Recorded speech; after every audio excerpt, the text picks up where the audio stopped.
How's it going, everyone? In today's video, I'll show you on how you can set up your Thrustmaster T98 Ferrari 296 Racing Wheel. So if you navigate through the official support right here, there's going to be the instruction manual in order to connect it to different consoles like our computer, our PS4, and our PS5.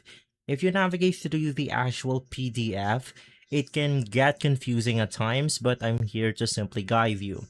So this is going to be the official instruction. What this means is that we have the first step. Of course, the first thing that you want to do is to actually turn on your device. So you want to press the power button for PS4, your PS5, and the PS5 Slim right here. Second, you want to connect the pedals to the actual wheel that you have. So it's going to be at the back of the wheel itself, which is going to be this cable right here. Right after, you then want to make sure that your steering wheel is straight with 0 degrees turned onto it. So make sure it's completely straightened out. And the fourth step, you just want to go ahead and connect the racing wheel to the actual console itself.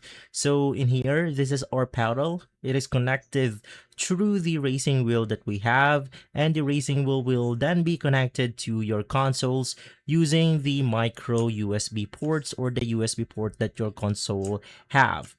Lastly, you just want to go ahead and press the PS button. It's going to be this button right here. And then from there, you have enabled the console setup for your wheel. So in here we have different setups. Basically, you could press left and right in order to change mode. And then you want to press and hold the mode 5 seconds in order to change it between red, blue, and green. So you could try this different modes out to see which one is compatible for your console, and from there you are simply good to go. If this video has been helpful, leave a like, subscribe, and follow us for more videos like this. Thanks for watching.